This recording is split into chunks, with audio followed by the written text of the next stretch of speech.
confirm sesungguhnya RRT meneliti dokumen yang sama dengan yang diserahkan kepada KPU, itu yang paling penting ya. Assalamualaikum warahmatullahi wabarakatuh.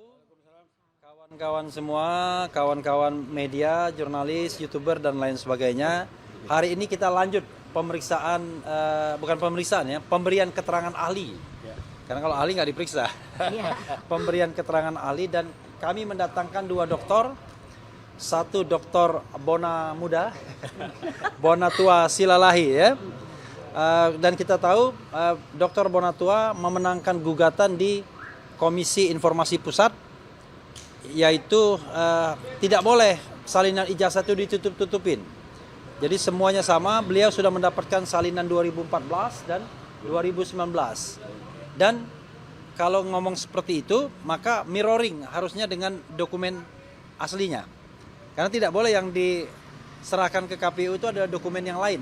Nah, dokumen itulah yang kurang lebih diteliti oleh RRT. Jadi confirm sesungguhnya RRT meneliti dokumen yang sama dengan yang diserahkan kepada KPU, itu yang paling penting ya. Karena walaupun sumbernya dari Dian Sandi, tapi di antara Dian Sandi dan itu sama sebenarnya dokumennya. Jadi bukan dokumen yang berbeda. Yang jelas foto yang berkacamata itu. Itu satu hal ya. Yang kedua adalah ahli kita, yang kedua adalah doktor, tapi saya harus sebutkan insinyurnya. Kalau beliau tadi ahli administrasi publik, kebijakan publik ya, ahli kebijakan publik, dan juga researcher pastinya. Kalau Bu Dr. Insinyur Leoni Lydia, alumni ITB, itu salah satu keahliannya adalah engineering, software engineering. Jadi dan apa? Dan information system. Jadi kalau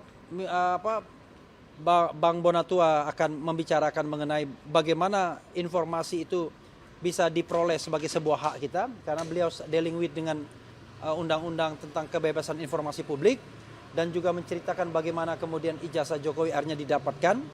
Dan nanti saya akan membacakan pernyataan pers dari Roy Suryo yang mengatakan ada perbedaannya ya. Kemudian kalau Bu Leoni nanti bicara mengenai lebih banyak tentang barangkali yang disangkakan kepada Roy dan Rismon soal image processing dan lain sebagainya, yang konon katanya menyebabkan ancaman hukuman sampai 12 tahun penjara. Ini orangnya ini 12 tahun penjara. Karena yang datang Bu Leoni dulu, maka Bu Leoni boleh memilih mau bicara duluan atau bicara belakangan. Boleh sekarang ya, takut lupa. Oke, silakan. Sekarang mau yang sekarang. Oke, silakan. Terima kasih kepada teman-teman media semua. Di sini saya kebetulan hadir untuk menjadi ahli di mana bidang keahlian saya tadi adalah sudah disebutkan software engineering, information system, dan knowledge management. Semua bidang ini beserta pengalaman praktis saya itu terkait ya, dan bisa diterapkan untuk memahami fenomena kontroversi dari ijazah Joko Widodo yang pernah digunakan sebagai persyaratan untuk mendaftar di KPU. Nah, saya akan menyingkat bahwa sampai sejauh ini saya masih tidak mengerti ya, kenapa teman-teman peneliti saya sampai dituduhkan sebagai dalam hal kriminal. Nah, sampai 12 tahun penjara itu. Ya. Ancamannya. Sebetulnya mata secara visual ya, sesuatu yang diteliti oleh teman-teman kami RRT, Bang Rismon terutama, skripsi ya, ijazah itu secara visual kita bisa melihat dan menilai titik-titik kontroversinya. Misalnya Bang Rismon itu meneliti dua hal ya. Pada skripsi yang diteliti itu adalah lembar pengesahan, dan pada ijazah itu lintasan ya Bang ya. Nah, sebetulnya saya kebetulan ya itu lulusan angkatan 80-an juga. Pada masa era yang sama ya, masih sama dengan era Pak Jokowi lulus itu ya. Di mana pada masa itu ya yang digunakan adalah komputer dengan perangkat pengolah digitalnya, pengolah prosesor, katanya itu adalah WordStat dan sistemnya masih berbasis DOS.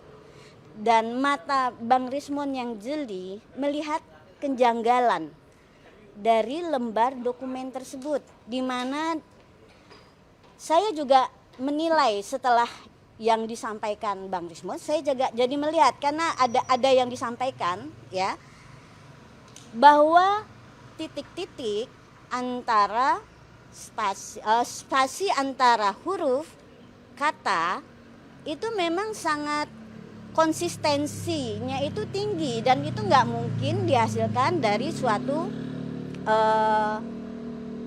mesin ketik biasa atau elektrik gitu ya. Nah, satu lagi adalah dengan kemampuan Bang Rismon, dengan pendekatan dan teknik-teknik dan tools yang digunakan, beliau bisa mengidentifikasi bahwa jenis font tersebut adalah Times New Roman. Pada fase ini, saya coba melihat dengan mata telanjang ya. Memang benar. Jadi secara logik, secara visual, observasi, itu penilaian manual itu bisa menilai seperti itu. Apalagi dengan tools yang bekerja dengan konsistensi yang tinggi. Dan di sini Bang Rismon itu sudah menggunakan pendekatan tahapan proses untuk identifikasi tersebut dengan benar. Begitu juga dengan lintasan, ya, itu sama. Terus, jadi pertanyaan saya adalah kenapa sampai ada kata kuncinya apa tuh Bang? Manipulasi ya? Iya, jadi Bu Leonie ini kita harapkan enggak, kata kunci yang disebut di iya, dalam tuduhan manipulasi. Oke, saya sebut lagi ya. Macam-macam Oke. ada manipulasi. Pertama, kata manipulasi. Saya khawatir ini ya, tuduhan ini karena adanya perbedaan pengetahuan ya, yang jomplang ya antara ahli seperti Bang Rismon dengan pihak penyidik ya. Karena kata manipulasi itu tidak selalu bermakna negatif. Seperti contohnya bidang saya, rekayasa perangkat lunak. Selama ini kita pahamnya rekayasa itu kadang berpengertiannya adalah negatif ya, merekayasa sesuatu. Padahal di bidang saya itu, engineering itu artinya adalah pekerjaan menghasilkan suatu produk dengan prinsip-prinsip, teori-teori, tujuan, prinsip kualitas, kemudian ada pendekatan, metode, ada tools yang digunakan untuk menghasilkan suatu produk. Itulah yang namanya rekayasa kalau di bidang kami. Dan begitu juga dengan di bidangnya Rismon, ada digital forensik itu ada memang tahapan yang ada istilahnya itu memang pakai kata manipulasi. Tetapi tidak berarti itu memanipulasi atau mengubah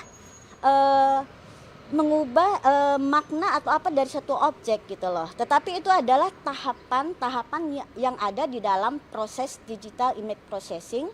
Terutama juga ada fase-fase di mana nanti lebih spesifik lagi memberi makna terhadap objek-objek yang sudah diidentifikasi tersebut.